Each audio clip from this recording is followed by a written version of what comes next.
Hey guys, welcome back to the channel. This month, we're breaking down lakes on where to start. We do it every month, just trying to give you guys 3 or 4 locations on 3 different bodies of water, where to start in July. I try to take in, water flow and current conditions, and we do it all over the country. It's kind of what I have to do in my job, like this next tournament that I have coming up in August. I'm going to a body of water I've never been, and I've got to go break it down in 2 days of practice. Well, a lot of what I do for those tournaments, it starts right here, and I just kind of try to break it down for you guys on 3 different lakes, things to look for, things to go drop that trolling motor in the water, paddle that kayak, whatever it may be, a place to start, where to throw your first cast, and it's all brought to you by Optima batteries. At the end of the video, we will give a battery away for last month's people that left comments. You guys leave a comment this month, maybe we'll draw your name and we'll mail you a battery certificate.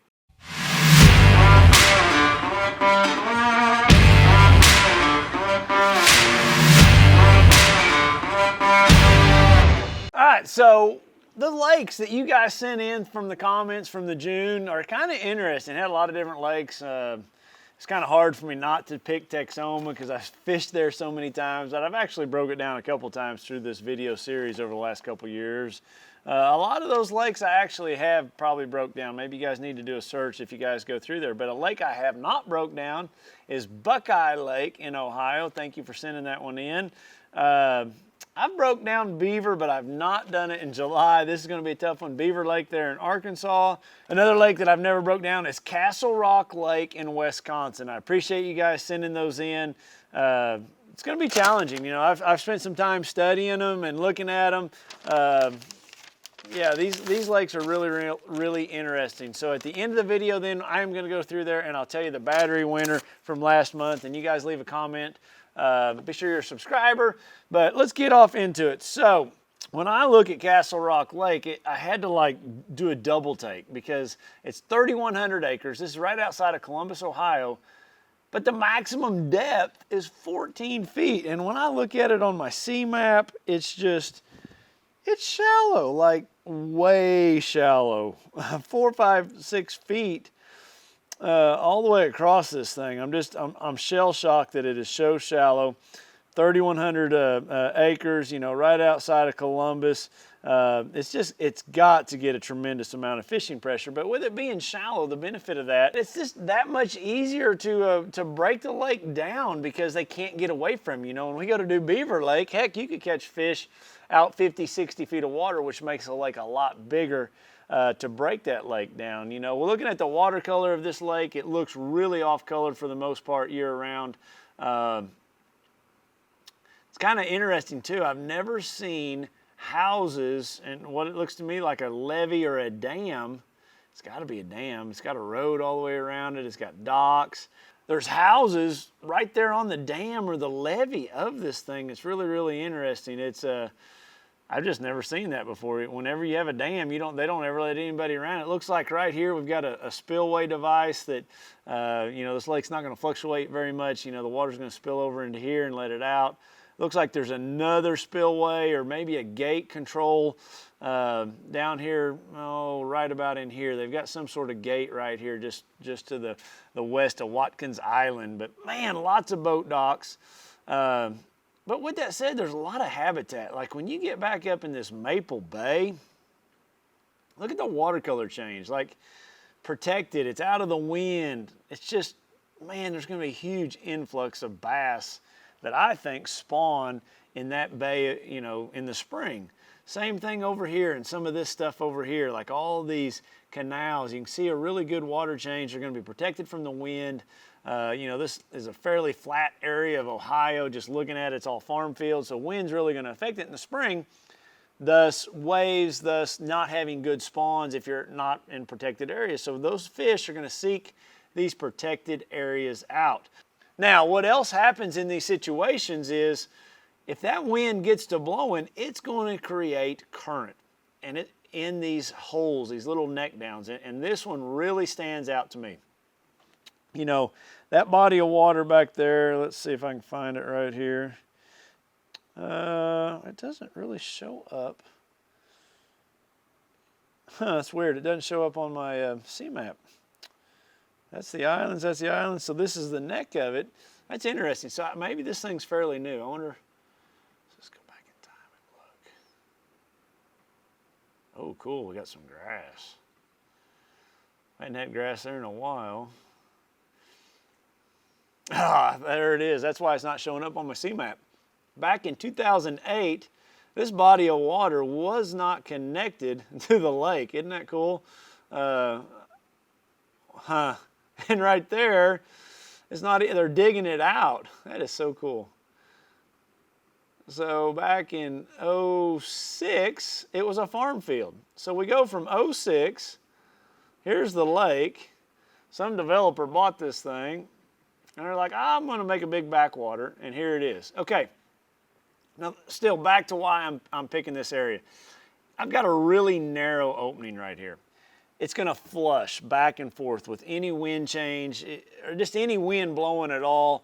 I've seen before where there's some sort of rise or depth change in this canal. It might be right here at the entrance, it might be out here. I am going to start somewhere in this ditch in July. I'm going to throw a big worm, a crankbait. I am going to look at this spot as a place to fish.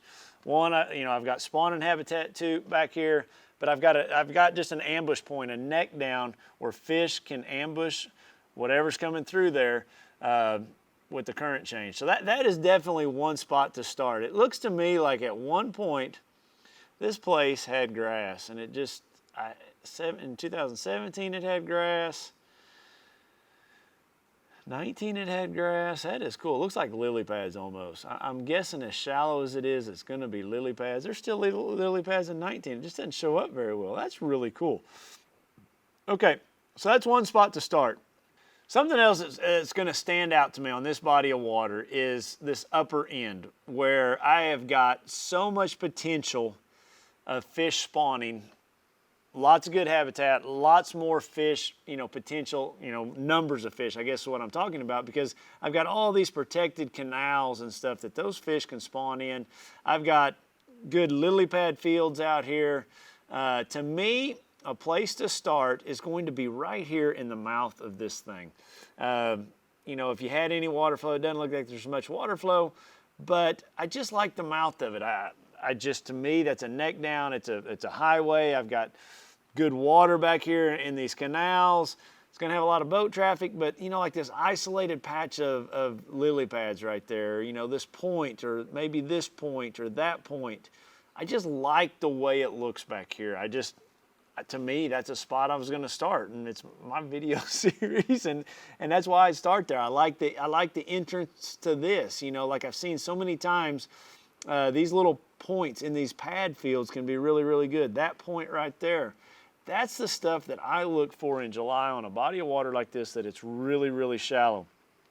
Lastly, the big thing in this body of water is boat docks. And if I was to pick one to start, like if you were just to take a line of boat docks, let's find one. Let's stay on this upper end just because I feel like there's a big population of fish up here. I want to find one that's either isolated or on this body of water, I think one that sticks out a little bit further. Like these docks here obviously are going to stick out further. These could be really good. They're going to provide a lot of shade. I know they're big marina docks. I like that kind of stuff because it is different. This sticks out further than all these. Those would be places that, for me, if I had a tournament, I would go start in one of those three places and hopefully get a bite to help my day going. All right, so our next lake right here, we've got Beaver Lake. For you guys that don't know anything about this lake, it's on the White River. It's the furthest most reservoir all the way up on the White River. The War Eagle River comes in. I think that's what it's called. You guys correct me if I'm wrong. They come in, they make Beaver Lake. Really, really cool lake. Then it goes into Table Rock, then to Bull Shoals, all the famous trout fishing.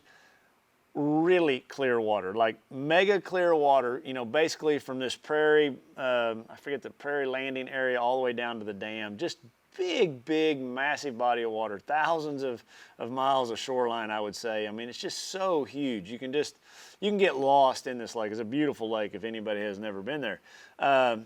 where would you start when you look at this thing? I mean, it's just so big, so massive. So a couple things that I think of when I'm going to a body of water, I've got to narrow everything down to places that I'm comfortable with. And, you know, one thing that we always talk about on this channel is, you know, lakes. You know, when you go from the river to the dam, there's always a section there that the water changes color. You know, like it's where it mixes. So if I was to go back in time on my Google Earth right here, let's go back a few shots. So I've got, you know, really clear water here, and you can see the mix right here. That would be a zone to start. That was in March of 2020. Here it looks really, that's a March of 18, so, you know, it's all dirty. I said this lake was clear. Let's go back to another one. This is a low water photo of 17, and it doesn't, there is no mixture really till you get up here. You can see that's clear there, and this is stained here, so that mixing water would be here. Let's go back one more. Okay, so we got dirty, dirty, dirty. Wow, that's under a flood condition. That whole lake's dirty. All those fish would be shallow. That'd be perfect if it was like that. It's not like that this July because we have not got a lot of rain until here recently. So you can see here, this photo is probably fairly consistent to what the lake is generally like. Now it's pretty muddy up here too. I guess, but what you can learn from this though is what a big view of where the lake mixes. So when you go to put your boat in, you start running up the river, and you can see it goes from this clean water to this dirty water right here. That's the section I'm talking about. And in general, this area right here, where it all kind of comes together, is a really, really strong area. And why is it strong? Because one, it's got a lot of spawning flats. Like when you go to look at it here on my sea map, there's a lot of flatter ground out around this island where this stuff runs out. I don't have my colors all set up to really show you, but there's some flatter runouts, more pea gravel banks. You know, we always talk about, you know, try to fish where the most fish are, and those always where the biggest flats are on any body of water. It's always a great place to start. Well, in and around these islands on the lake, there is a lot of really good flats. Another good reason to start in this area is all the tournaments get released right there in the mouth of that Prairie Creek. So there's just an abundance of fish getting replenished from all over. You always want to fish where the most amount of fish is. So it's just a good area to start historically. Now, if I was to, like, where is still a big area, this time of year, for me, I would want to get out on some of these points. So I think about a few things. I think about, you know, this water is traveling this direction. They've gotten a little bit of rain, but they're still, they generate very rigid over there. A lot of times it's at night, letting that water go down to Table Rock. But, you know, stuff that I look for is like wind and that kind of stuff. And you can look at this right here. This is a big, long run out point. A big one. I mean, a super big one, and just lots of stuff is going to happen. I like this point here. I like this point right here. You know, if I just want so you guys can see that. I really like some of this stuff in and around this island. You know, you've got these underwater humps like that one right there, this one right here, that stick out a little bit on those islands. There's some really good ones on this side. You can see how this ridge runs all the way out. You know, it's 18 feet, 17, 16. There's going to be a little high spot. You're going to have brush piles all out here, you know, like 20, 25 feet all around this. Those are the places I'm going to start. You know, I'm going to throw a football jig. I'm going to throw a drop shot, a big shaky head, those kinds of things in and around that island. So, you know, one spot to start is in that depth range of I'm going to say 18 to 22 foot of water in and around that Prairie Creek. It's going to be a really, really good area to start. Something else to think about in July, especially towards the end. There is a group of fish that just go shallow, and a lot of times it could be really, really big fish. So on a lake like this, yes, with super clear water, there's going to be a group of fish that can go shallow. And a couple places that I would look for those fish, one is on boat docks on pea gravel banks. Let me just see what I can find. So I would run up the lake a little bit to put some watercolor in my favor where it's a little bit dirtier. I'm going to get back to a current photo right here. I'm gonna go to that 17 photo because it's gonna show me that gravel because the water's lower. So I get up here where that water's just got a little bit more color. Not a lot of boat docks, but you can see like these two boat docks right here. They are on some pea gravel banks. They're fairly isolated. I like that. I like that boat dock right there. Something on pea gravel, something shallower. There is always going to be a boat dock pattern in the month of July on a lake like this. It provides shade, provides cover. Those fish live on them, I think, year round, and a lot of times it's on pea gravel. Now I'm not gonna say you can't catch some fish on those boat docks that are on these bluffs, like this one right here. You know, this bluff turns to pea gravel. That dock right there is going to be over some really, really deep water. You know, you can see they're going to slide that dock up. See how it just got slid up when the water's up? But look at that dock. It's actually got a really cool underwater point on it. That'd be a good one. And the reason is, look at those big rocks right there underneath that dock. That's pretty cool. I didn't know about that one. I don't know a lot about this lake to begin with, but sitting directly underneath that dock, you've got some big old slab rocks. Actually looks like some sort of old house foundation. That would be a good spot to start. Really, really good. Let's see what the wind would do there too. That's in a north-south section of the lake. That's something else I always like to think about. Wind is your friend on any of these bodies of water, you know, these highland reservoirs, and you know, you're going to have a section of the lake there that at least got a little bit of south wind. You know, you got a southwest wind that could blow down this stretch of lake. You know, those are the kinds of things that I would want to look for. So you got wind, southwest wind, a predominant wind, you know, in this part of the country. It could blow right into this pocket with a couple of these docks in here. That's going to be a good stretch. You know, that dock's on a point, it's on pea gravel, it's right inside. That's on a secondary point. Those are the kind of areas that I look to start. Last, the easiest thing to do in July on a lake like this is to find some water running in, especially after a rain event, or run up one of those rivers where you've got some fresh water running in. It's just going to be cooler. It's going to be a place you can get bites. It's going to be a long run, but you can study this map and you can actually find creeks that run year round in the very backs of those. That is a place to start. It works all across the country on the Tennessee River. It works here in Oklahoma. It works in Arkansas. If you've got creeks that are running in, cooler water, oxygenated water, in July, those are also great places to start. So hope that helps you out there on Beaver. Now let's get on to my last lake, and it was Castle Rock Lake in Wisconsin. And this is on the Wisconsin River, and I've never been there. In my mind, it's got to have smallmouth. I think there's smallmouth all up and down the Wisconsin River. This lake looks dangerous. It looks shallow. It looks like I'd tear my stuff up running back up into some pockets. Looks really, really cool though, but I'm guessing there's going to be a lot of stumps. All kinds of stuff in this lake. When I just zoom in and around and look at it, I mean, you look at these spawning flats, you know, on my sea map, it's just amazing. The grass, that's going to be all largemouth stuff. Those smallmouth stuff's going to relate to that river. You get up here, then there's another lake. Man, to narrow it down to, you know, 2, 3, 4 spots, I could tell you 100 of them just looking at this map where I would want to fish. I mean, it looks super cool, super, super cool. Man, that bridge right there sticks out big time. I'm going to have current from this other creek coming in. I'm going to have wind-generated current right here at this bridge. All right, the bridge, that's going to be one spot. This bridge right here is going to be one spot. When I zoom in right here on the satellite map, I've got a cut right here. It looks interesting to me. It's a, you know, we talk a lot about this channel on areas that neck down. That's definitely a neck down area right there.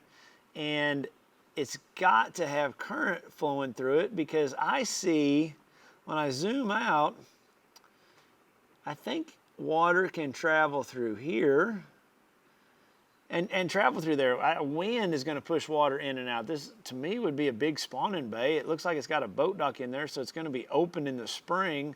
It's just a high percentage spot to me, but I'm not going to say it's great, but I'm going to say it's a high percentage spot.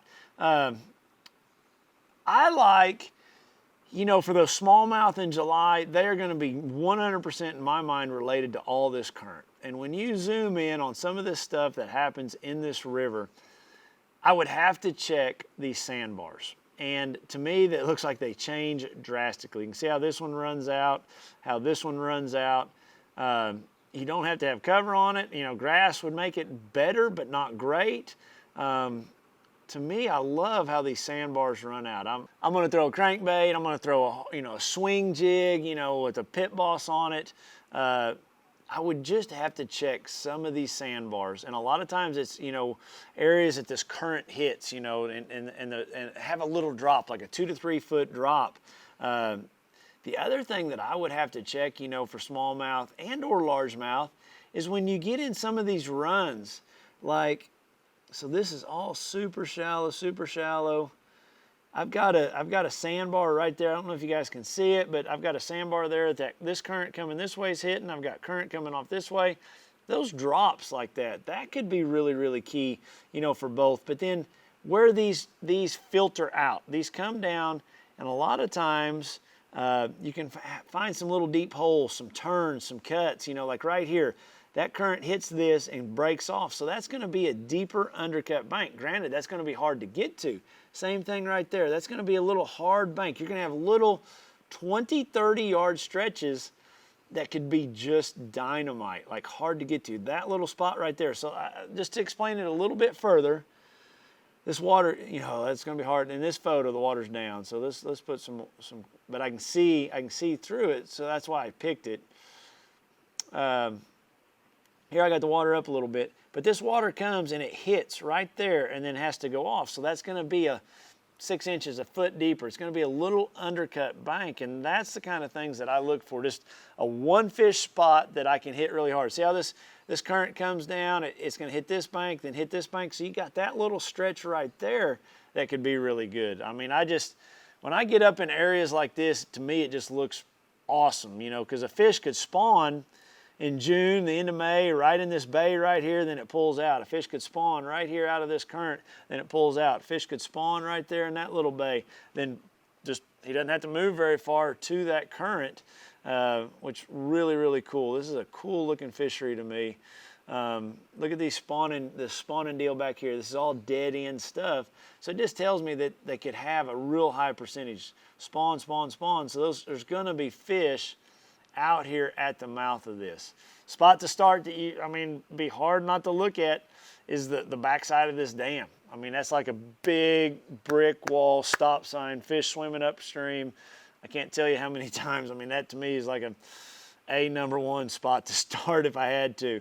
One thing I love about Wisconsin is boat docks. I've won some Major League Fishing Cup events, on bodies of water, Winnebago, that has lots of boat docks. And the one thing that I've learned about those fish in Wisconsin, they get dirt shallow in July and August on boat docks. And when I zoom in right here on this little bay, I've got an isolated dock. It's next to a boat ramp, which kind of stinks, but man, that dock looks really, really good.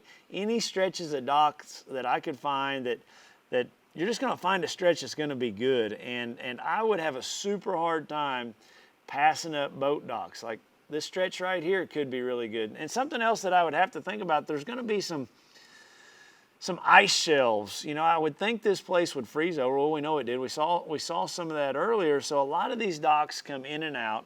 But what you will have is when you get up on these docks, I want you to think about this.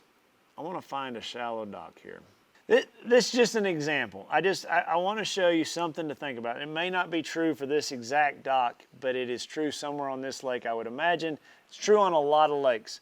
So when you've got these really shallow banks, and they've got to put this long dock out here to be able to float the boat, out here at the end of this dock, I'm going to pretend it's 3 feet deep. Well, then it gets super shallow, and then you'll have a trough back here in the first 10 yards of that dock, and a lot of times it's from waves or ice that over years it just crashes and then it digs a trough, and man, you can catch them right back there where it's just 6 inches, a foot deeper in these docks that, you know, a lot of these docks are ones they take in and out. They're not permanent. They have to take them out in the wintertime, but don't overlook those, especially in July and August. A lot of people, they'll fish the very end of that dock. They'll fish, you know, a place I always want to make sure I make a cast is where, think about people pulling their boat up onto the lift and pulling it off. Pulling it up, pulling it off. They dig a hole right there where that prop is when they back it off. They dig a hole right where that prop is when they pull it onto that lift. That's a key area. That's an area a lot of people know about. An area a lot of people fish is that little bit foot deeper spot right where underneath the motor. But a lot of people will not fish that furthest, shallowest little trough that you will have underneath the walkway. It can be a killer in July and August. So don't overlook that. I would have to think it would happen on a lake like this. It happens on a lot of lakes in Wisconsin. Just that little bit, that little deeper section that you'll have right up there shallow. So, man, this is a cool place. I'd love to go fish here. Just Wisconsin's just full of fish. I bet you got big old muskie and pike in there too. It'd be the only bummer part about it. They might try to take my topwater away from me, but this area to me just looks dynamite. This outside bend, you know, I'm guessing it's got some riprap on it. It's got one isolated dock. It's going to be deeper. It's all riprap. You've got some troughs in here. I'm going to have a shaded, deeper bank right here in the morning. I could go down that thing with my Chapo. Looks like it'd be a little bit harder to get in. You know, you'd have to come around here, have to pay attention how to get in here. But like that stretch right there, see how that's deeper? That current hits it, and then it just goes over that flat. That'd be a good stretch to start too. I mean, just fish that spawn back here can pull right around there. Cool, cool place. I appreciate you sending it to me. I enjoyed looking at it. Guys, that is 3 lakes, some places that I would start if I had to go up there and go fishing and catch a few bass. I hope that helps you. Let's get on to June's winner. In June, we had, my wife picked them because you can tell from how pretty the handwriting is on the piece of paper. Cody 27 Boyd. Left a great comment, Cody. I'll put it up here on the screen. I really appreciate you following along, being a loyal subscriber to the channel. Cody, send me an email through my website, buddy. You get an Optima battery certificate coming your way from the great folks at Optima Batteries. That's the only winner, guys. So I will never email any of you guys. You know, let's get rid of all that spam. You know, people sending spam. Hey, send me money for this, that, and the other. Cody, you're the only winner. You send me an email. That's how you win that battery certificate. And I'll email it back to you once you've made contact to me, Cody. But I appreciate you following along. I appreciate all the other comments. I appreciate the lakes. I think those are 3 great lakes. I would love to go fish those. We'll be doing it all over again in August. All you guys got to do is just leave me some comments down here. You might be the lucky winner for the battery next month. But until then, man, keep your lines tight. Set that hook and, man, get out and take a kid fishing. I appreciate you guys following along.